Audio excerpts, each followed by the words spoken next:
Bon, faut qu'on parle.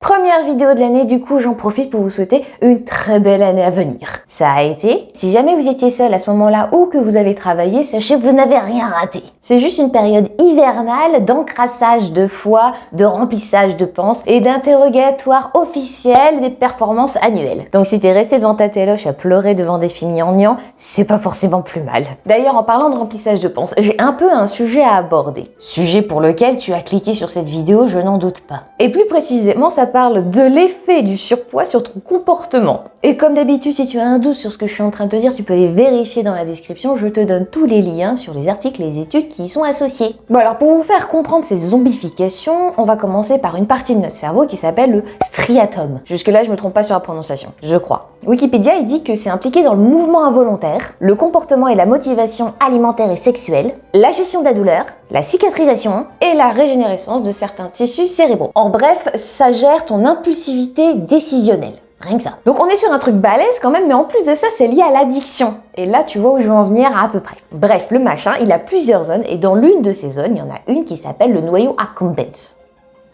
Accumbens. Noyau accumbens. Voilà. Pour faire simple, ce noyau, il te donne un petit goût de reviens-y en libérant de la dopamine à chaque fois que tu manges de la malbouffe. On l'a tous plus ou moins développé, ce qui explique d'ailleurs les échecs de certains régimes. Mais chez les enfants et les ados, et quand je dis ados, je dis de 10 à minimum 19 ans. En fait, ton cerveau va se développer jusqu'à tes 25 ans. Il y a pas mal de personnes qui sont pas d'accord pour dire que 19 ans, c'est suffisant. Il faudrait même aller au-delà. Et à cette période de la vie, cette zone du cerveau est assez prédominante. Mais là où ça devient vraiment vous, c'est que chez les enfants et les ados en surpoids, les neurones et les cellules gliales, des cellules immunitaires parfaitement indispensables au bon fonctionnement des neurones, sont carrément plus nombreux et compactés. C'est carrément plus dense là-dedans. Comme la cellulite. Mais en plus de ça, ça change au niveau microscopique. Ça pousse et ça demande encore plus à manger. Et plus tu es en surpoids, plus ils sont nombreux. Dites-vous quand même que les images qui ont été prises par les études de recherche aident à pouvoir prédire la prise de poids sur un an d'un sujet. C'est fou.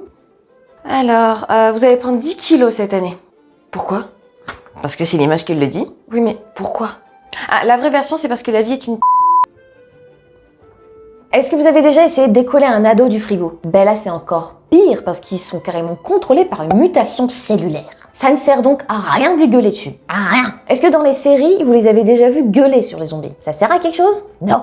Ils te mangeront quand même. Ça fait pire, limite. Stress, mauvaise estime de soi, envie de se réconforter, le réconfort, la nourriture, et bim, tu fais encore pire derrière. Perso, je confirme, hein, l'enfant obèse que j'étais avait un radar intégré. Tu pouvais cacher de la bouffe n'importe où, je la trouvais. Si jamais un jour le chocolat devient un produit de contrebande, je postule. Comme chien renifleur. Bref, ce fameux cercle vicieux du surpoids a encore une corde à son arc. Alors la question la plus logique que vous êtes en train de vous poser, et vous avez tout à fait raison, c'est je comprends pas, normalement, plus tu en as, plus ça libère de dopamine, donc plus tu es content gustativement. Et en fait non, parce qu'apparemment plus tu en as, moins ça libère de dopamine. Donc du coup, il faut que tu manges 2 fois plus pour avoir le même plaisir gustatif d'une personne de poids moyen. Mais c'est quand même doublé par une multiplication des neurones libérateurs de dopamine pour rattraper les dégâts. Donc toi, t'es pas dans la merde. Mais il y a une autre théorie. Une inflammation! Cette inflammation qui est engendrée par la malbouffe serait en lien également avec l'accumulation de gliales qui sont en fait des macrophages. Encore eux, j'arrête pas d'en parler aussi. Il faut absolument que vous ayez voir ces vidéos que je vous mets également en description dans le lien en description, parce que c'est ultra intéressant si vous voulez comprendre pourquoi vous prenez du poids. Ou vous n'arrivez pas à maigrir. Comme ça, quand tu iras dans la description, t'en profiteras pour appuyer sur le petit bouton j'aime et puis t'abonner aussi.